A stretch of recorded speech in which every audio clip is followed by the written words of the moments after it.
ना चाहते हुए भी मन में आते हैं अश्लील विचार। बुद्ध की इस अमृतवाणी से विचारों में आएगा बदलाव। मन में कई तरह के विचार आते हैं, कभी कभी तो ना चाहते हुए भी मन में अश्लील विचार आ जाते हैं। लेकिन महात्मा गौतम बुद्ध की इस कहानी से आपके विचारों में बदलाव आएगा। मनुष्य का मन बहुत ही चंचल होता है और इसलिए मन में कई तरह के विचार उत्पन्न होते हैं।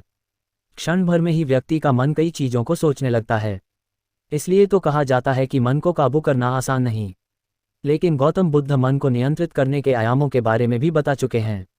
मन में विचारों का आना गलत नहीं है कि, लेकिन मुश्किल तब हो जाती है या विचार ऐसी परिस्थिति में गलत होते हैं जब मन में अश्लील विचार आते हैं। कभी कभी तो ना चाहने के बावजूद भी मन में अश्लील विचार आते हैं। अगर आपके मन में भी ऐसे विचार आते हैं तो गौतम बुद्ध की इस कहानी से आपके विचारों में जरूर बदलाव आएगा। बुद्ध की कहानी, अश्लील विचारों को कैसे रोकें। बुद्ध अपने भिक्षुओं को उपदेश देने के साथ ही उन्हें भिक्षाटन के लिए भेजते थे। एक बार उन्होंने अपने भिक्षु भरत को भिक्षा लेने के लिए एक श्राविका के घर भेजा। भरत पूरे रास्ते मन में ये सोचते हुए श्राविका के पास गया कि आखिर आज भिक्षा में क्या भोजन खाने को मिलेगा। क्योंकि भरत चंद्रुवंश के राजकुमार थे और बुद्ध के सानिध्य भिक्षु के रूप में दीक्षित हुए थे। हमेशा भरत को महल में खाने के लिए स्वादिष्ट पकवान मिलते थे, लेकिन आज भिक्षा के रूप में उसे जो भी मिलेगा संतुष्ट होना पड़ेगा। श्राविका के घर पहुंचकर भरत ने भिक्षा मांगी।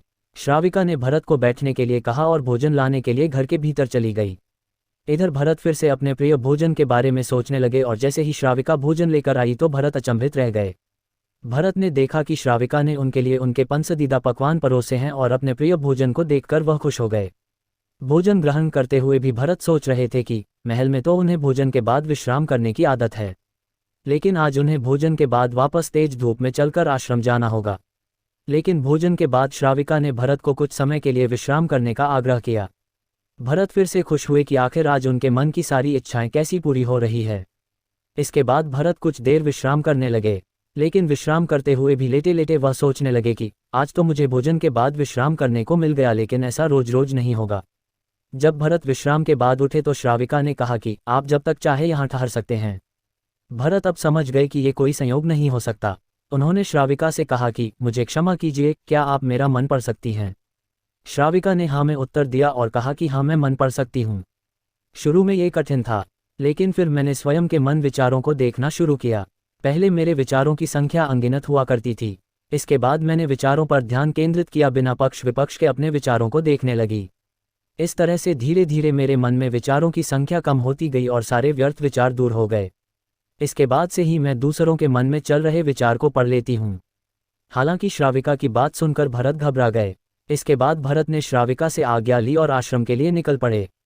रास्ते में भी भरत फिर से मन में आए विचारों का स्मरण करने लगे कि श्राविका के बारे में उसके मन में अश्लील विचार भी आए थे। श्राविका ने उसे भी जान लिया होगा, वह मेरे बारे में क्या सोचती होगी। भरत खुद को लज्जित महसूस कर रहे थे। भरत ने आश्रम पहुंचकर गौतम बुद्ध से कहा कि अब मैं कभी भिक्षाटन के लिए नहीं जाऊंगा। बुद्ध ने भरत को पास बुलाया और कहा कि क्या हुआ है, तुम मुझे सारी व्यथा बताओ। भरत ने सारी बातें बुद्ध को बताई।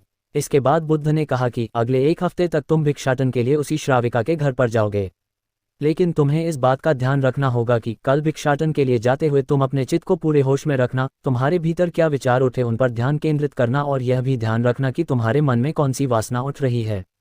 तुम कल इन सभी चीज़ों को ध्यान में रख कर जाना और इसके बाद मुझे वापस आकर बताना। अगले दिन भरत भिक्षाटन के लिए गए। बुद्ध के बताए अनुसार वह पूरे रास्ते अपने होश को जागृत रखते हुए चल रहे थे। जब श्राविका का घर आया तो भरत ने भिक्षा मांगी। उसके भीतर कोई वासना नहीं थी और न ही कोई विचार उत्पन्न हो रहे थे, क्योंकि उसने अपने मन को पूरी तरह जागृत रखा था। भरत ने भिक्षा ली और आश्रम चला गया। भरत ने बुद्ध को प्रणाम किया और कहा कि आज उसे जिस आनंद की अनुभूति हुई वह पहले कभी नहीं हुई।